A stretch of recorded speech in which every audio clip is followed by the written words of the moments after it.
celebration stage. The Mandalorian Season 1 had not premiered yet. That's right, we're in Chicago. Yes, and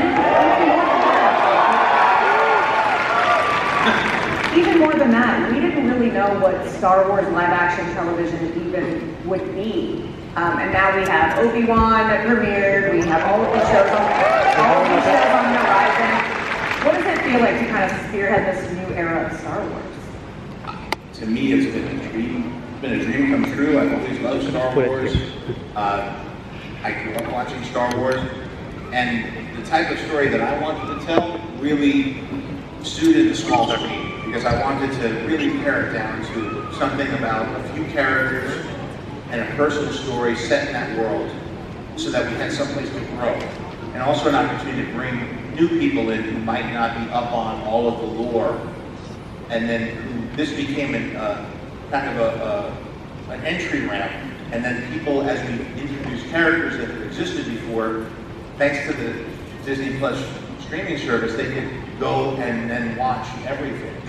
And so what we were most proud of is not just the people watching our show, but then all of the viewership was going up for the old movies and also for the animated series. So I felt like we brought in a lot of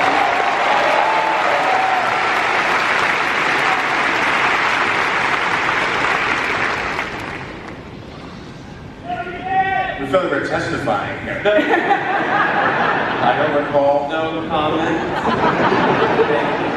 Next question. Dave, do you care to comment? No, I'm good. I'm really good. Star Wars TV, I'm all for it, all day long. It has been since 2008.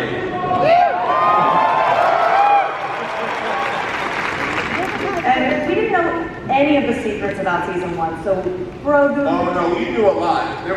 We kept 2 secrets total the whole time we've been on the air. Thankfully, there were the 2 biggest secrets. The 2 biggest secrets. Yeah. Grogu, the child, Baby Yoda.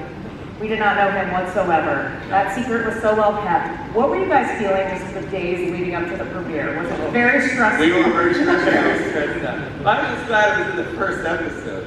You're trying to hang on to these secrets, and you're just counting the days. You're like, when is this going to be out? So I don't have to worry about this anymore. And then it got out, which was great. Then the second season was the last episode. So every week we were like getting reports. Yeah. Or Luke Skywalker came out.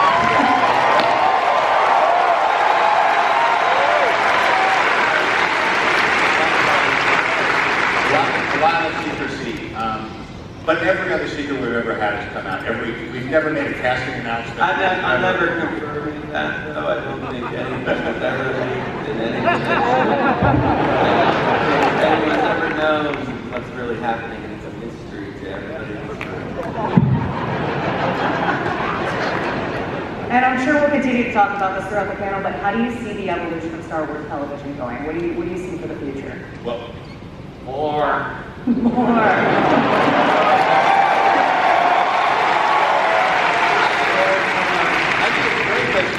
When I first saw Star Wars, it was a continuation of a serialized story. That was George Lucas's, that was his entry point. He was thinking of the old Flash Gordons that he grew up with. And they were cliffhangers, they were serialized. So actually television, especially this type of TV where you get, whatever it is, 6, 8, 10 of them a year, and they pick up and leave off, and I think that those chaptered stories are very fun to write and very fun to explore what characters could do. And there's an adventurous spirit to how we write them, because we're thinking about what set pieces, what environments, what creatures, what characters we could meet. And we know that we could tell the story over the course of many, many hours. We don't have to solve everything in an hour and a half or 2 hours like a movie. So there's a tremendous amount of freedom to storytellers, and it's very fun. It's a job. It's the most fun I've ever had. And it's a job that this is what I'm going to keep doing for a while.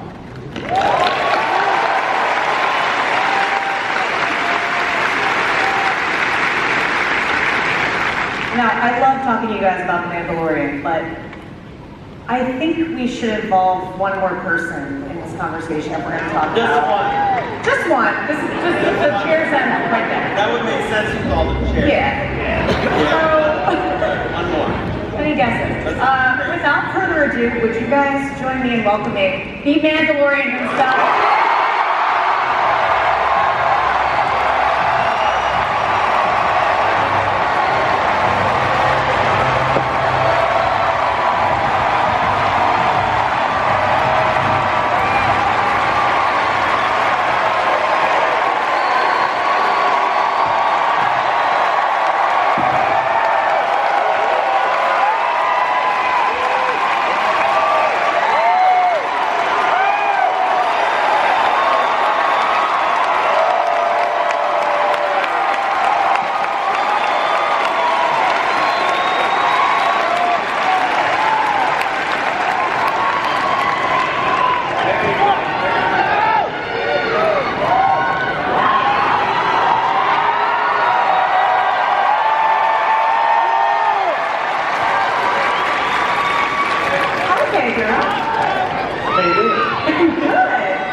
My heart has exploded.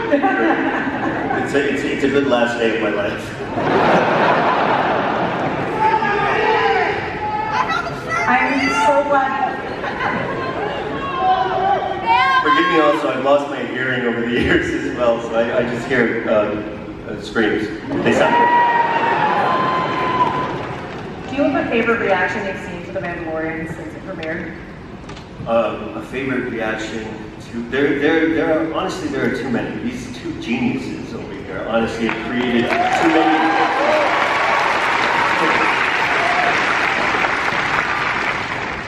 Luke would be up there, yeah. Well, we fell in love with you as Daddy Din. And how tough was it to be separated from Grogu for that period of time, and now you guys are reunited? It's very hard to be separated. It's the closest I've ever come to being a dad, and so far anyway. And you watch the show, and to see a child love his father like that. I mean, I get it. Maybe I should have a kid. Very different. Now for Dave and John, it seems like we weren't going to see Grogu for a long time. A lot of people speculated after that second season that maybe there would be a time jump, maybe it would be a while. Can you talk about what went into bringing them back together in the Book of Boba Fett? Before, I mean, yeah. I think what was interesting was that we already had a plan to have Luke train in that.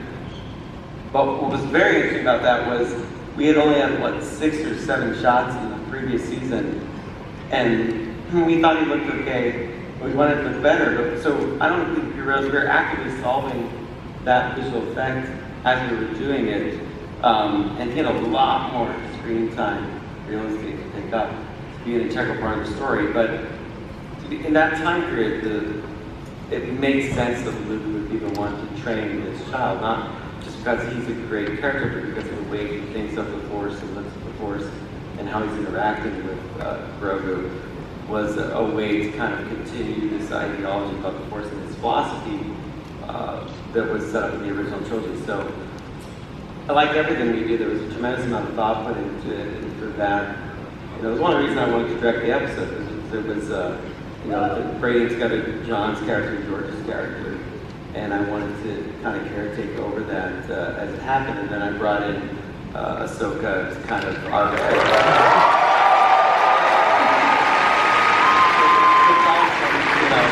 It made sense, and it made a significant moment. It's funny, I don't think of those things as much when it's happening, and then you sit there, you look at Rosario saying it's Mark Hamill, you're like, oh wow. Yeah, and then we know each other. Yeah. I think from a story standpoint too, it's interesting that each character had to sacrifice a little bit of what they stood for because of the relationship.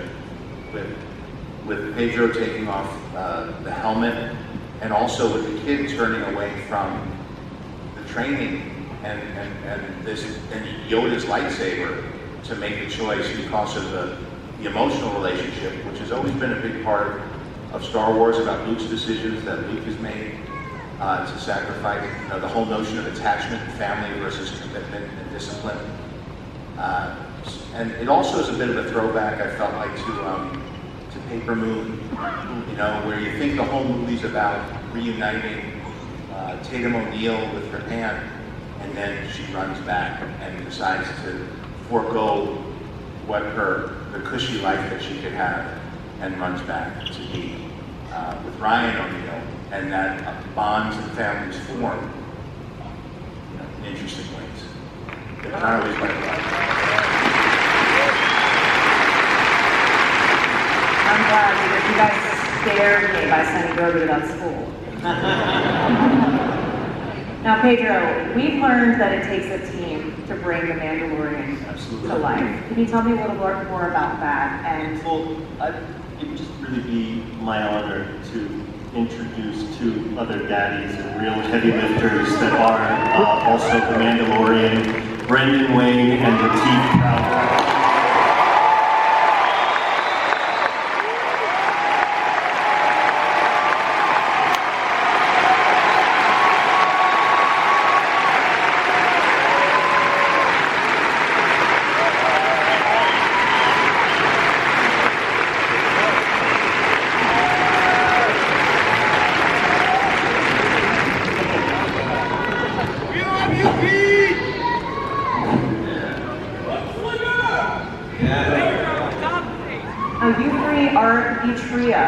Bring the Mandalorian to life. What is it like to work together, work off each other, and embody this character together?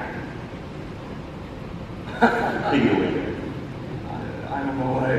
I don't know any other way.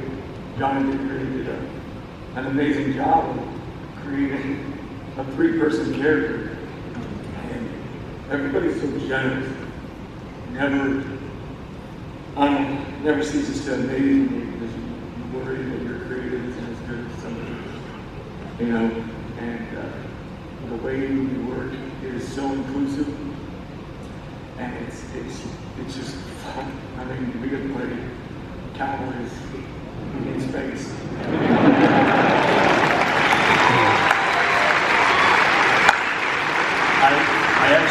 I met Lateef 2 projects ago. He was on Kingsman with me, and then he was on another movie.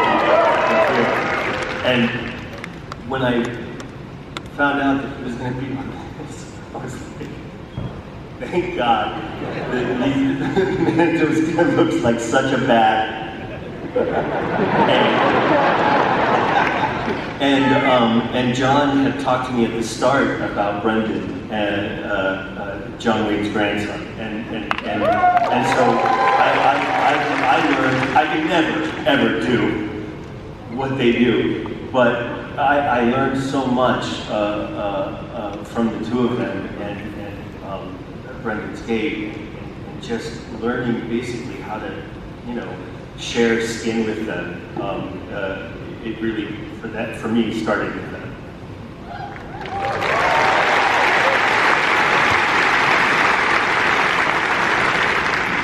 I'll tell you a funny story about our training. Yeah. So a couple of years ago, or 3 or 4 years ago, I was working with Pedro, and I was training him for his fight scenes on the Kingsman 2. And this is like around the 6th or 7th month. And I think we're tired, we're both like kind of burned out by that time. And then I'm like, all right, Pedro, ready to get warmed up? He's like, you know what? You want to just go get a burger for lunch? And then right away I was like, I love this dude, man. Here he is. I'm like, oh God, I gotta look good. I gotta be this stunt guy for him. And, look like I'm doing a diet. And like, nah. As soon as he said that, I'm like, and 2 years later, we're here, meeting up on set. I'm like, thank God, man. And to tell you guys the truth, it's who I've worked with. It's usually the most talented people. We're always the humblest.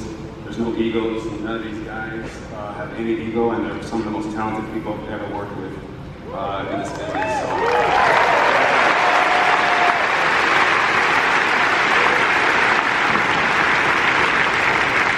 trying to say, one more thing. I've been lucky enough to work with these two, and obviously the Kings at the end.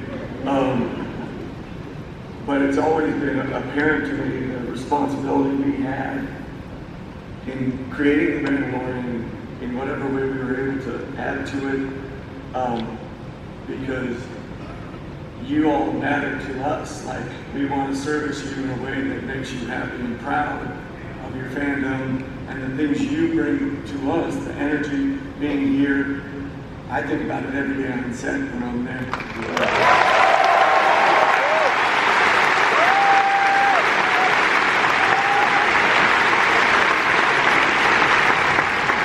Mandalorian has definitely made some enemies along the way, but also some great allies.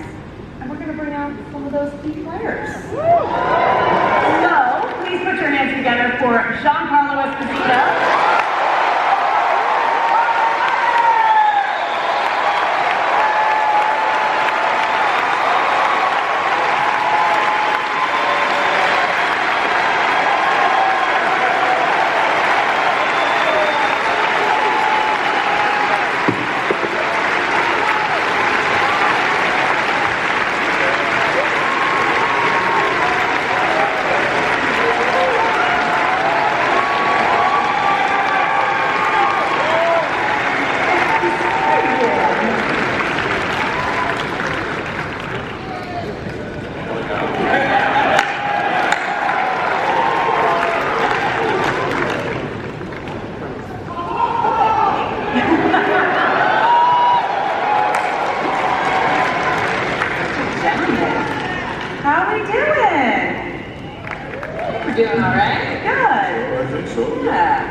Giancarlo, got a bone to pick with you. Back in season 1, I said, you better not touch a hair on that baby Yoda's head.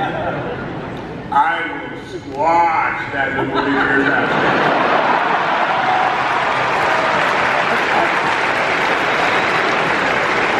I gotta tell you, I want the child. I really do. I want the child within me to come back through the child within Grogu. And that child has been reunited with its big boy here through the experience of this show. And I'm hoping that for all of you out there in the audience that happens and has happened throughout this particular hero's journey. I'm so happy to be a part of this franchise.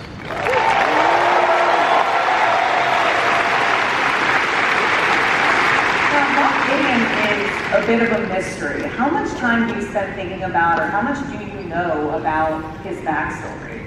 Well, I make up a whole backstory for myself, and sometimes that doesn't quite coincide with what his backstory really is. But it gives my imagination a chance to really soar, and it gives me a chance to really drop into a character that is full and complete and honest and truthful. When I'm talking to our creators about this show, they give me hints, and those hints allow me to then allow my imagination to soar and then take what's on the paper and fill in all the other blanks, which is the wonderful thing about this particular show. I know a bit about the Star Wars franchise from the beginning, and I catch up as I go. But when you work with guys who really are as playful as any you will ever meet, and as very specific and succinct about what they write, you get a sense just being in their presence of what they want. And you get a sense when they guide you that it could be this, it could be that. The most compelling moments for me are last season when John and Dave came down and observed what was happening on the big starship between me and some other characters. And John looked at me and said, you've done this a long time. You've brought a lot of ideas to it. I trust you. I trust that you intrinsically know. And I gotta go, but I'll be back to check on you and do what your instincts allow. And so when you work with folks who allow you to extend yourself, that empowered me. And isn't that what our show is about? Empowerment. And I thought,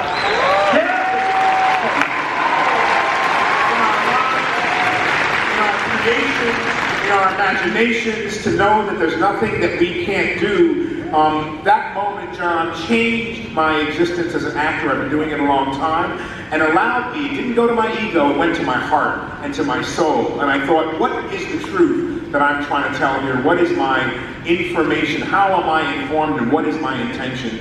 And it elevated me and uplifted me, and I'm thankful for that particular moment. I'll never forget it.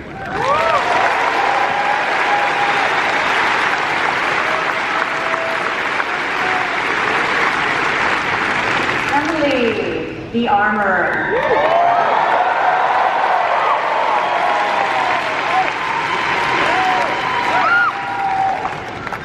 Has some iconic lessons, iconic phrases. Do you have a favorite lesson from the armor?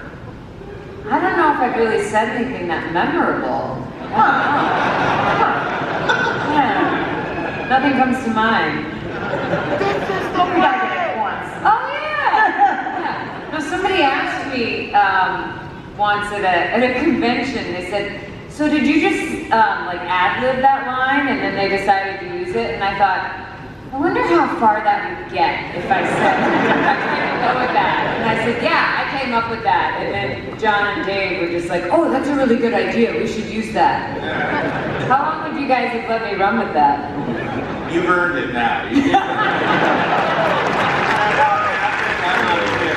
It's an incredibly useful phrase, though. You can use it in a variety of circumstances.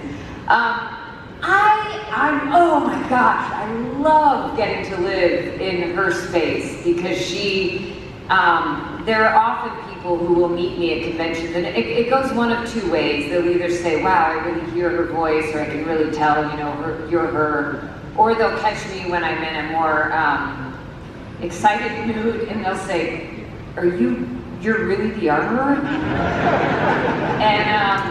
And this is why I love getting to inhabit her space. She's so good for me because she is so grounded, she is so patient, she is so wise, she waits, and I'm not somebody who likes to wait.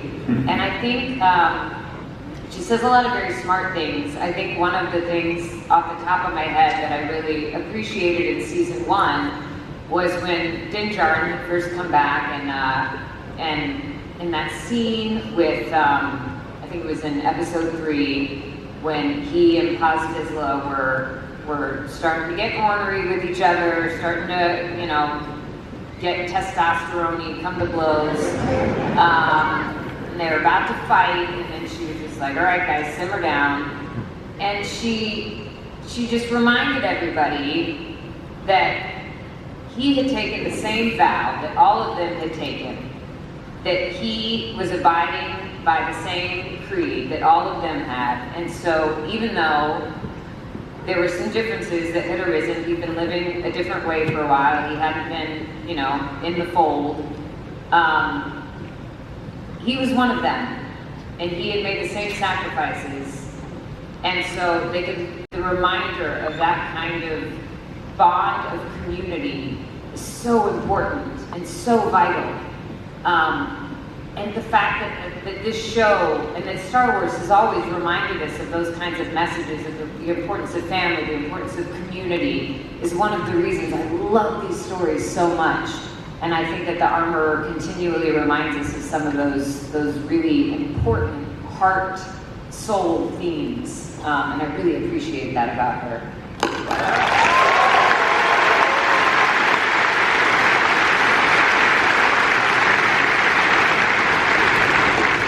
Mr. Carl Weathers.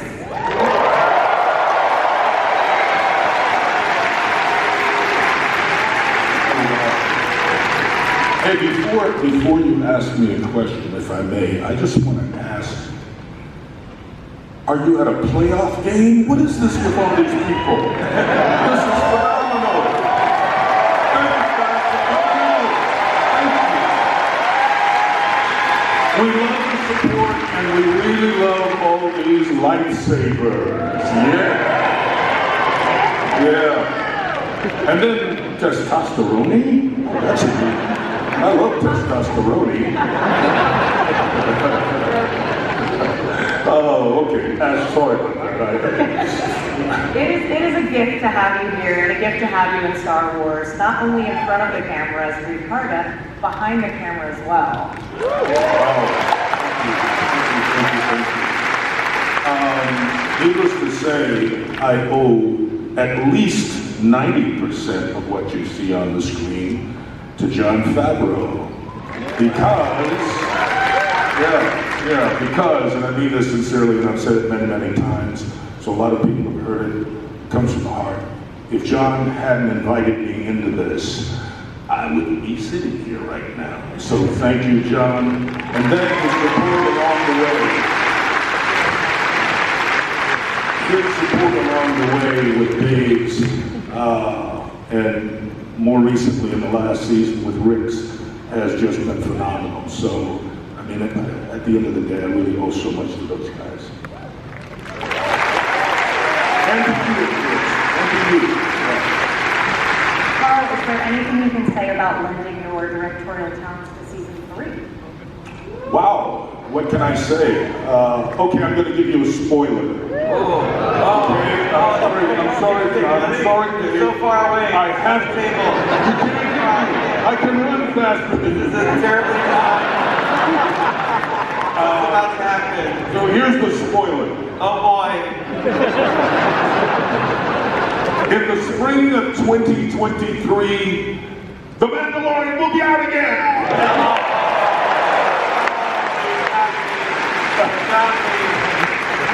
Boy, I saw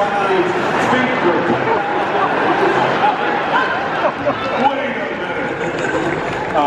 No spoilers, and I can only tell you that it, along with the other episodes, should be spectacular because we have such an amazing team of people, from the people who do wardrobe to the people, of course, who do all the special effects, the people who create these magical worlds.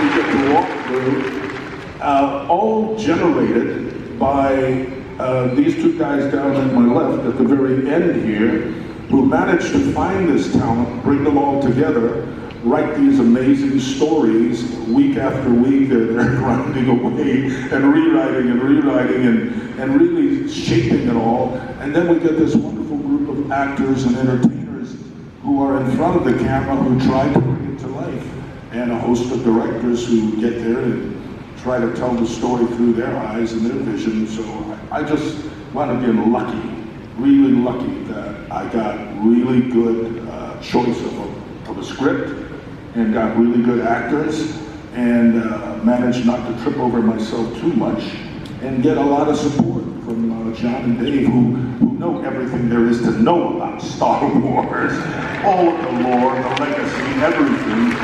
So, you know, it's a wonderful sandbox to play in.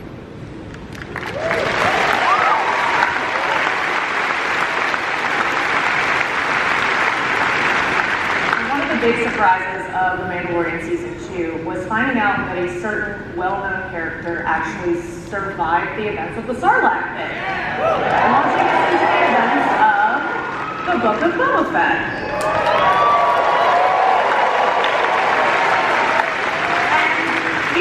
He's been having an amazing weekend. He's here with us today, Mr. Temuera.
Just give us a minute. Just give us a minute.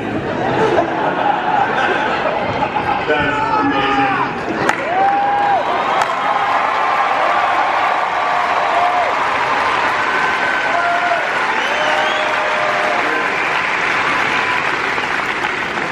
I was thinking my breath back, sorry. Sorry about that, I hope I never scared anybody. Just thought I'd wake everybody up.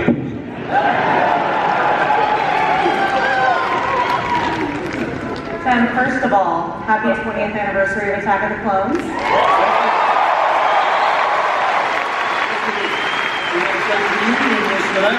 Yes. With Ewan and Hayden and everybody else and all the creators. So 20 years ago, back in the day when I had hair. But yes, fortunately for me, it did go back to the year 2000. We shot Attack of the Clones in Sydney. George directed, of course. We had a wonderful time in Sydney, everybody. And many, many years later, I think Boba had to look a little bit like me, so...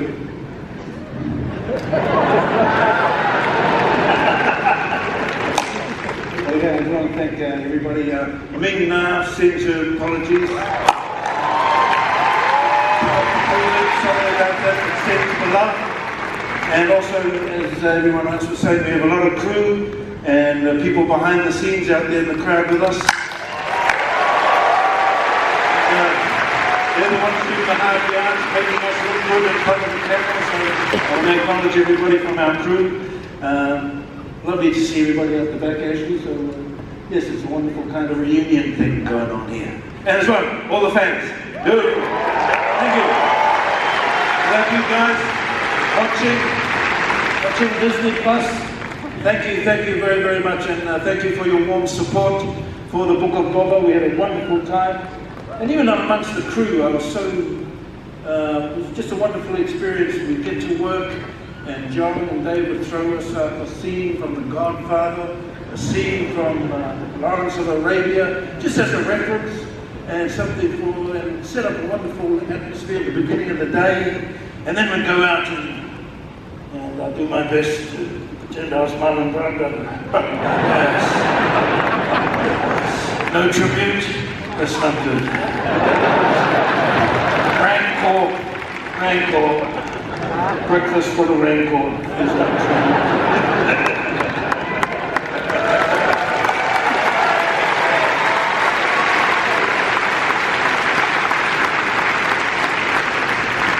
Now, Tim, speaking of clones, there are a lot of characters in the Star Wars universe who would have your face. Is I've actually got it all covered, actually. I was signing yesterday and I'm Boba Fett. I felt funny because Daniel was over there. Oh, Daniel, sorry, buddy. And I paid tribute also to the wonderful work of Jeremy Bullock, who lost recently.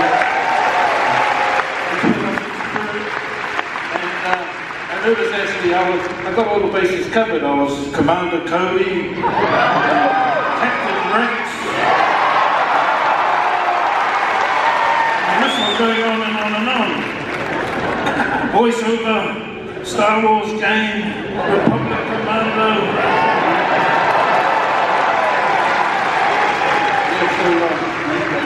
So I was kind of blessed, I think. And all the clone army as well. Perfect. Now, Dave, John, Tim, question for you guys. Was I hallucinating, or in the last episode of the Book of Boba Fett, does the theme song change to just Fett? Yeah, we got some lyrics to the last episode. That was Ludwig Göransson's idea.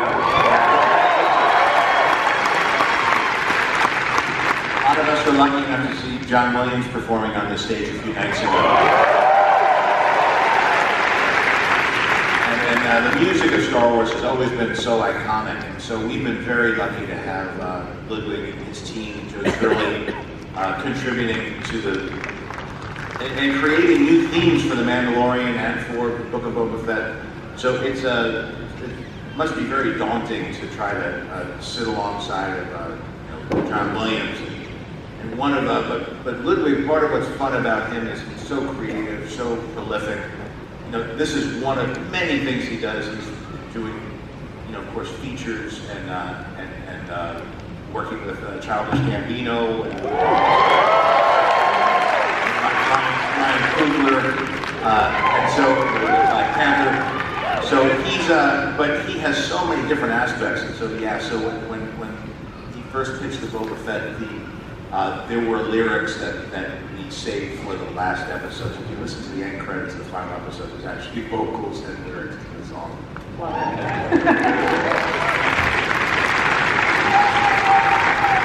Now, like I said at the beginning, we had a lot of ground to cover. We had a lot of catching up to do, since we haven't seen each other in a while. But as we move forward, let's bring out two people who might have some insight into what's to come in Mandalorian Season 3. Please welcome to the stage Katee Sackhoff and Rick Famuyiwa.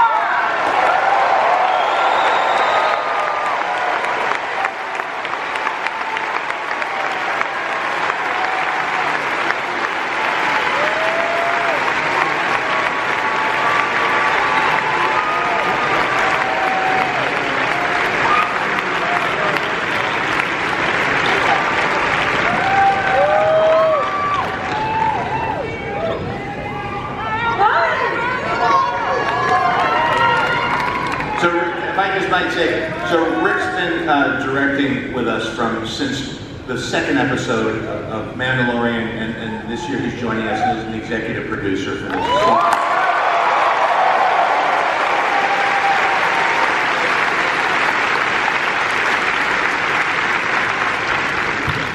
Rick, how does that feel? Take on.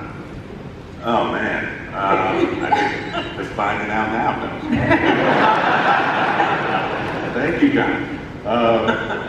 No, it's for some reason John saw my film Dope and said that's Star Wars material. No, honestly, the first film I saw in the movie theater was Star Wars, and I remember waiting in that long line to go see that movie with no idea what I was going to go see. And from the moment I saw the opening crawl and the Star Destroyer flying over that screen, my life was changed. And so,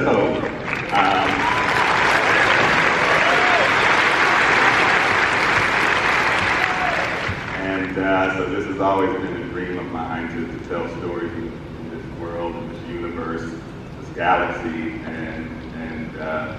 and again to walk in and John sort of say, hey, I want you to do the second episode of this thing, and then sort of follow up. Hey, it was an honor, and I've been around for the ride ever since, and excited about the next season with a lot of exciting developments to come. So great to be here. Excited about it.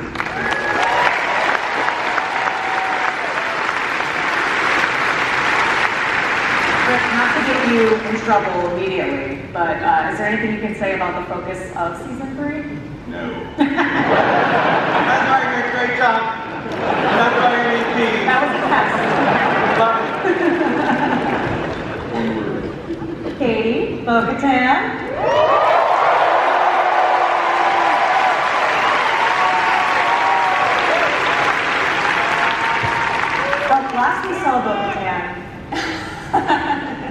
Last we saw Bo-Katan, she was not thrilled about the Darksaber situation. I mean, she's conflicted. She's conflicted, sure. Where is her head right now? Is there anything you can say about kind of how she's feeling going into Season 3?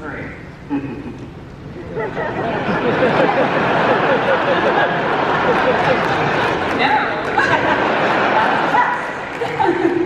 I mean, her head is still attached to her body, so that's good.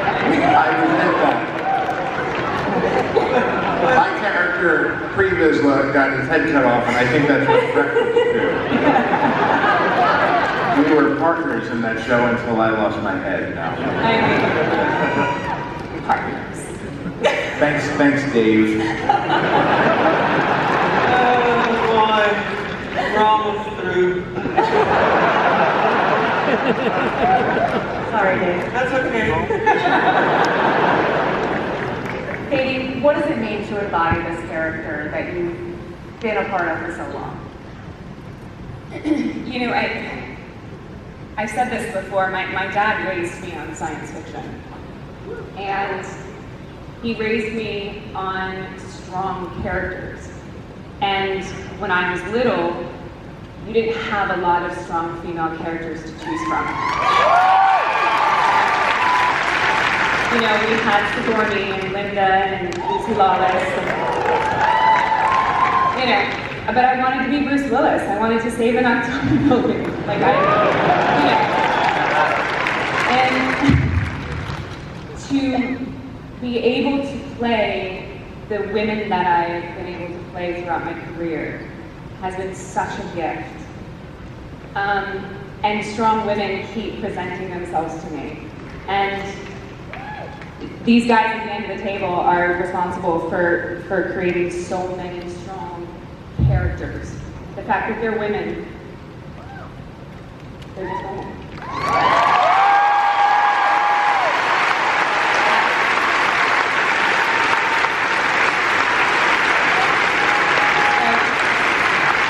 To be able to start with her 10 years ago and the fact that they trusted me to take her into live action is I'm still pinching myself. So, and the fact that you guys love her, flaws and all, means the world. Thank you. You're in for a treat. Speaking of a treat, Rick, Dave, John, you guys bring a little something to that? Yeah, we, for those of you who were here Thursday, we showed some footage that included Katee Sackhoff at the end there, and we figured that this crowd might want to get a sneak peek as well.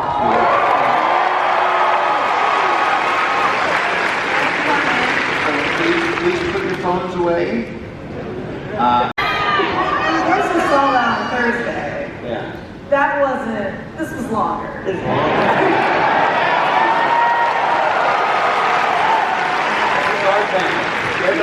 Our panels go longer. Obviously, the table's longer, the trailers go longer. That's the plus in the Mandalorian plus.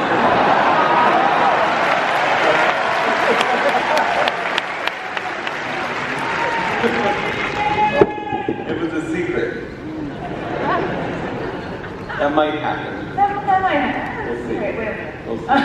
The Mandalorian Season 3 streams February 2023 on Disney Plus. So, Oh, interesting. Didn't see that coming. Okay. now, there was someone we met, or actually became reacquainted with, in Mandalorian Season 2. And that was a character named Ahsoka.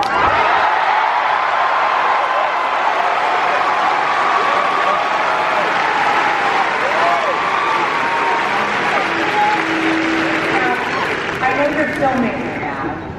Yes. How is it going? Really well. Good. I'm very happy.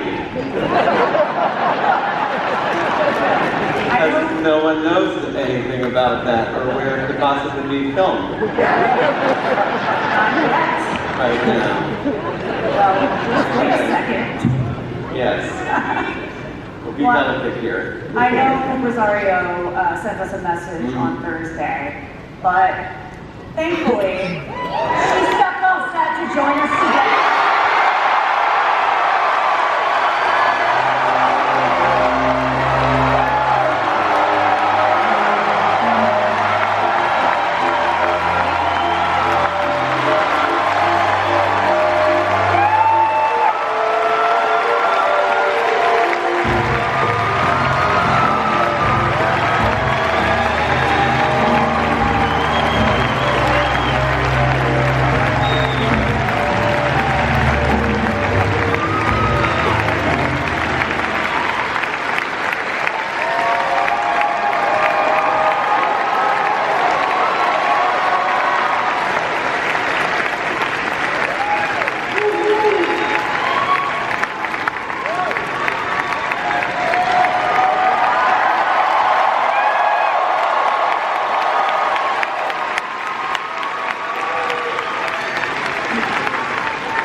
This is the way.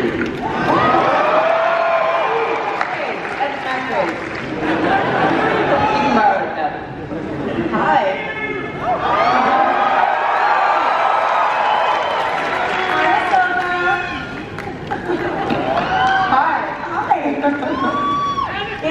This has to be your first Star Wars celebration as Ahsoka. Indeed, it is.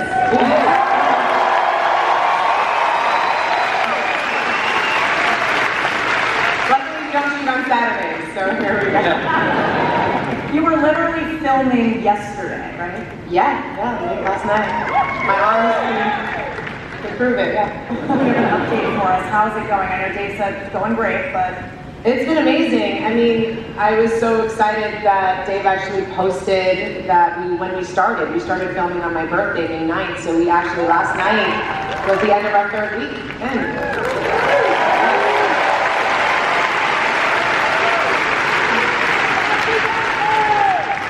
now, I've done a couple interviews with you over the years, and I want to say like years ago, I was like, oh, is there like a character you love to play? Like, not Star Wars, just any character. And you were like, I want to play Ahsoka. Yeah.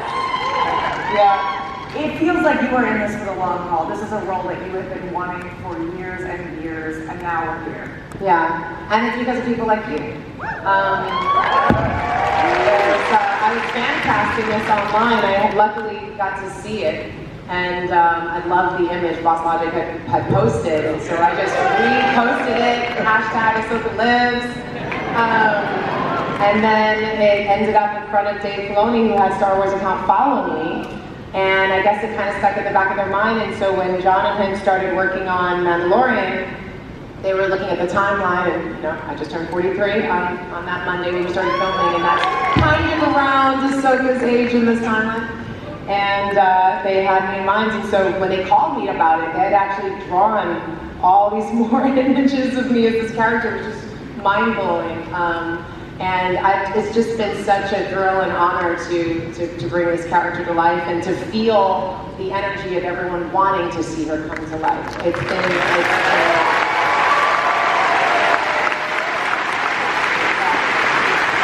a fan, it's been exciting to experience it and to see this story continue. It's been incredible seeing Ahsoka make the jump to live action. Yeah. Did you bring any friends with you? Oh, yeah. Yeah, hold on one second. Chopper!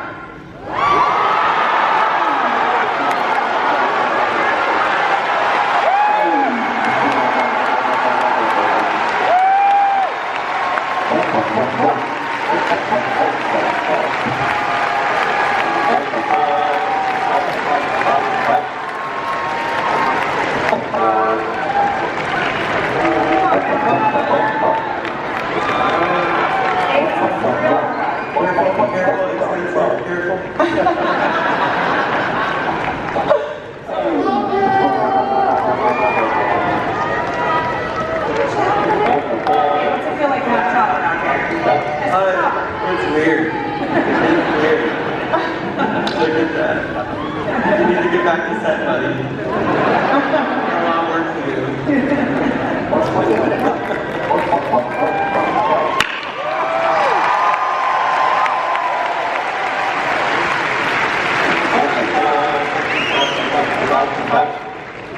Hi, Chopper.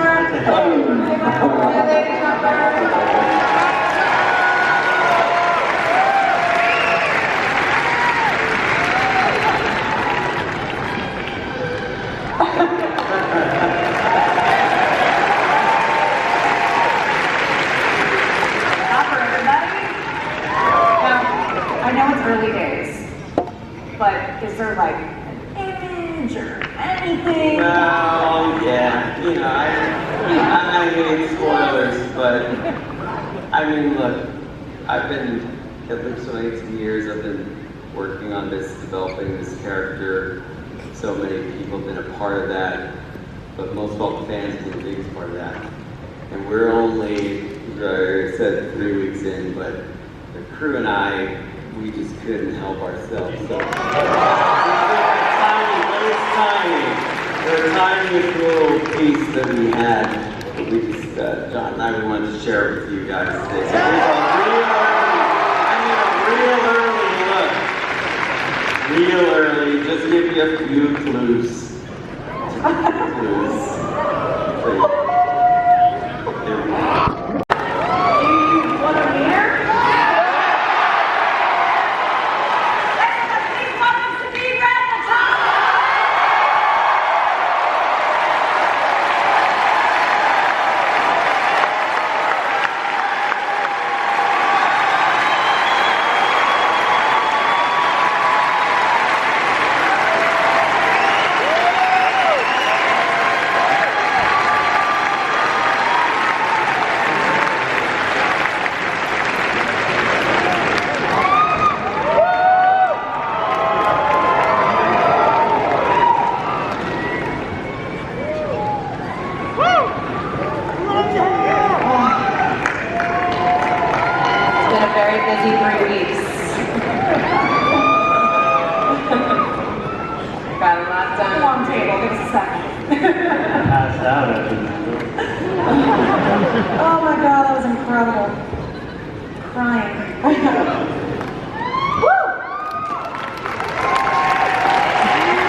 Hi, everyone.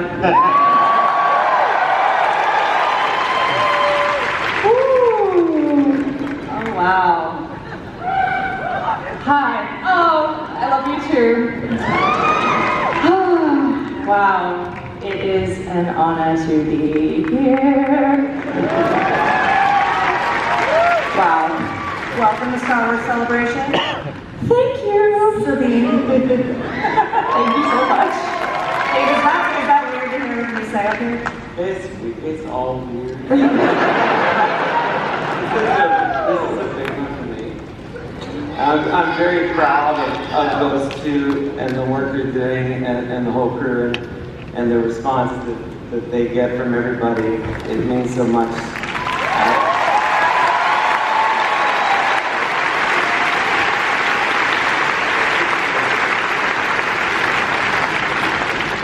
For David John, what was your process of finding Natasha?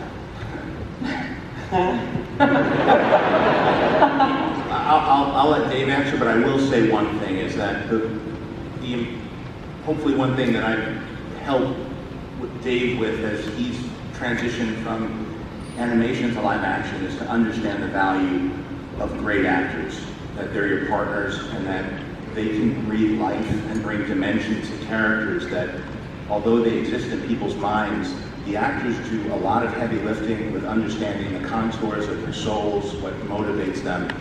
And if you could create a wonderful partnership with the right people, it's going to allow things to blossom in a way beyond what you ever would hope or plan.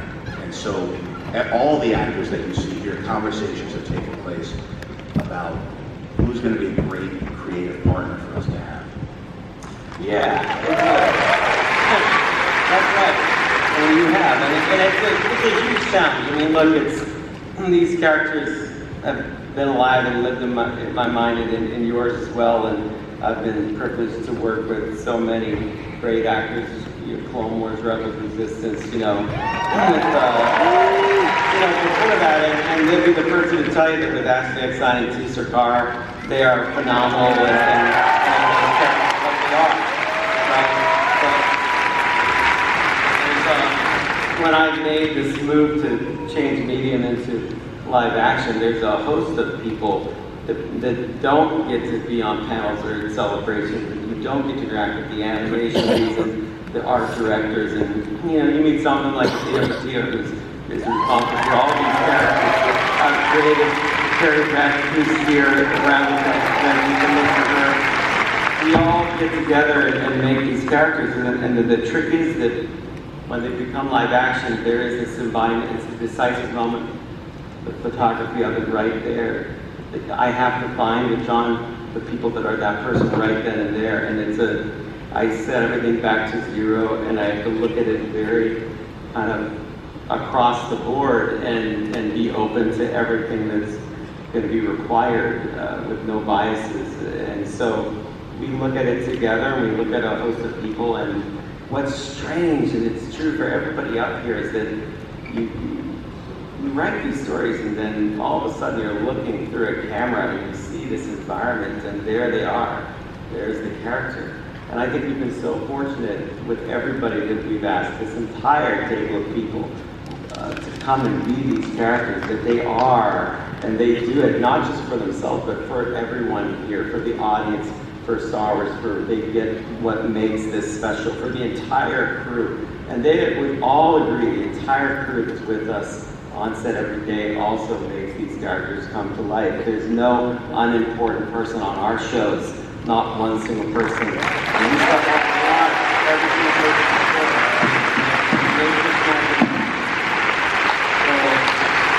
Look for people that are going to be with us on that and go to this galaxy that we love so much. And I don't know if that's a process, but it's a little Jedi Council. We're always looking for an Anakin. I don't know.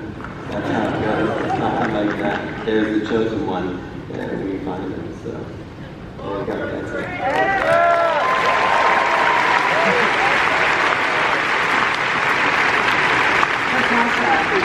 What has it been like on set, working with Rosario, embodying Sabine? I know these are a lot of questions, so I'm just very excited about you.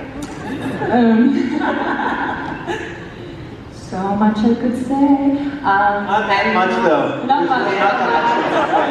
I know, I'm going. God, I feel like I've just been adopted into a new family. I feel that way about everyone I work with, but also the fans. It's just the most welcoming, creative. I mean, I have never experienced anything like this.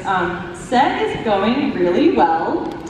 Can't say a thing, but I think you guys, I know how much Sabine means to a lot of people in this room.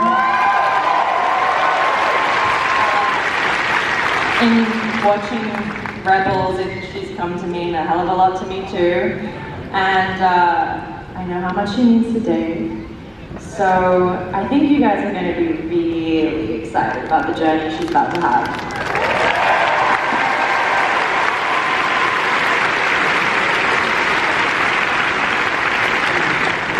Guys, when we agreed to do this, we said it was just going to be the three of us.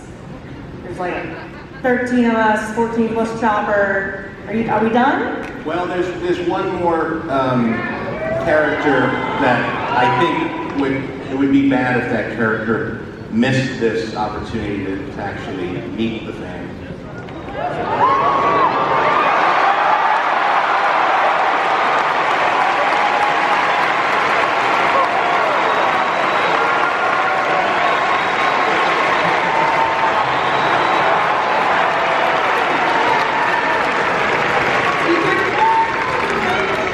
Have a seat, little guy. Have a seat. Pedro?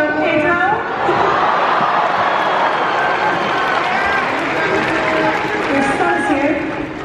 What's up, little guy?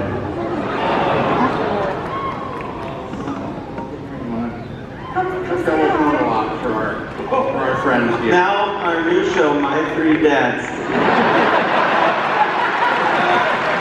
It's a wonderful family show.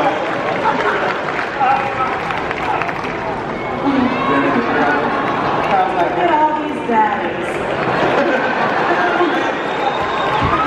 Look at that.